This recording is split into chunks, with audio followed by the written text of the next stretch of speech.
All right, it's going. I don't have to be looking at you. I can look at him as he asks me the questions. Mm-hmm. Okay. Okay. Give me a thumbs up. I can just start. It's 10 seconds in. We can edit that out. Alright, yeah, I can do that.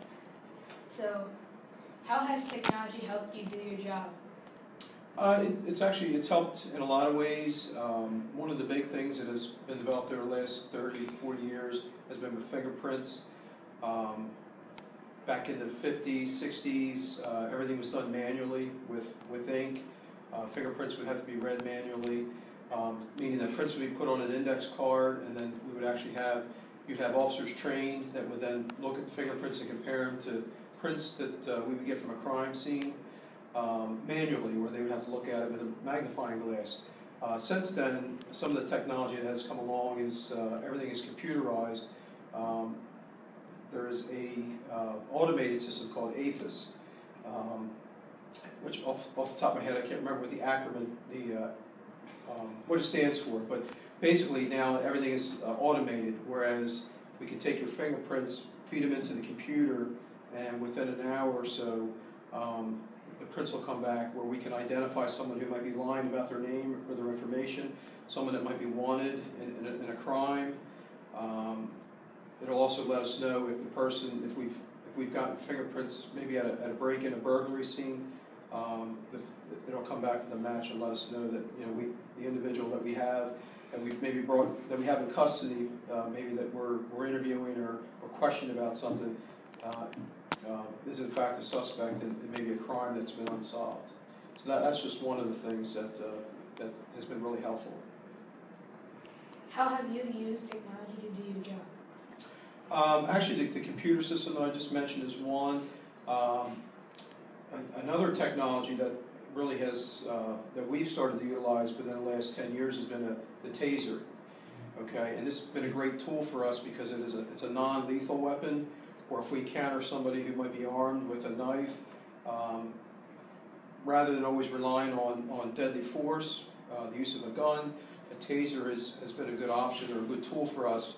Or if we get someone that maybe is a danger to a police officer or themselves, it's kind of a non-lethal way where we can incapacitate that person, take them into custody, minimize an injury to them, and obviously protecting ourselves and others as well. And it's something that, unlike a lot of the equipment that we have to carry as a trained police officer, it has minimum injury to the individual. So the treatment's pretty minor. It's just a matter of removing the probes that are used as far as generating the shock, which is part of what the taser, how the taser's developed. Do you use technology in your day-to-day activities? We do. We use the fingerprinting almost on a daily basis. Every person who's arrested goes through the fingerprint process. One technology that we've just started here in Wilmington is something called the ShotSpotter. This technology, what it's used for is to pinpoint if we have a call of gunshots. ShotSpotter can direct us or pinpoint within a 2-block radius where the gunshots have been fired from, so that we can dispatch officers to that area, try to find the individual who might be armed with a handgun. So that's something that we've been using for the past year. How have you seen technology evolve over time of your experience as a cop? To get back to the fingerprinting, initially the one method that was used was black powder. The problem with black powder is that it can only be used on smooth surfaces. And what black powder is essentially is if I'm trying to get fingerprints off of, let's say, a window, black powder is essentially just volcanic ash. But that was one of the main tools used for law enforcement as far as trying to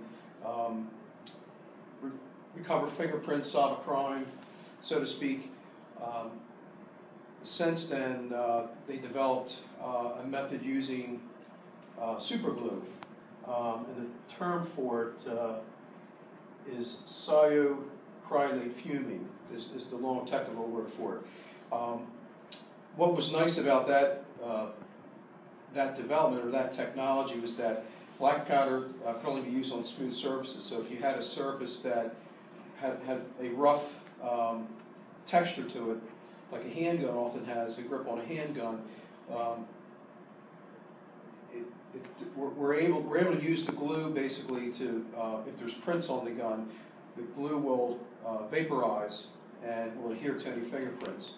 And from there what we can do is we'll photograph the fingerprints, and we're able to solve crimes when it comes to handguns, where in the past with the black powder we weren't able to use that. So essentially, unless you caught somebody with the gun in their hand, if we had a crime involving a gun, we really couldn't do anything with the weapon. But since the super glue technology came around, that's something we've been able to use, and it's been really helpful. Could you do your job without any technology? I think it would be very difficult, and I think we've become so dependent. Everything from radios, even when I first started, I mean, had obviously had radios even when I started with the police department, but having to use, I know previously before the radio they had to use something called call boxes, where you would go to a call box, it's almost like a payphone, and you would be given your complaint or dispatched on where to go. So the radio technology, computers, which we use, most of the police officers have in their car laptop computers. So you have the ability where you can run, you can check license plate numbers, you can check names to see if someone's wanted on warrants. So it would be tough to do the job without technology nowadays. What types of useful technology do you think will be available in the future for law enforcement? I think that right now the big push is on prevention, and I think that's where a lot of research is being done, how to prevent crimes.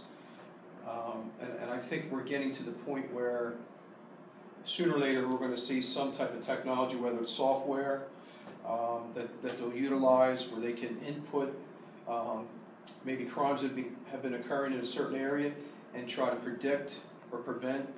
And I think that's the direction right now a lot of police departments are headed, is kind of a prevention, whether it's a software to help with that prediction, or possibly robotics. We might even see robotics down the road. That concludes the debate. Okay. Sorry guys, a little choppy on my end.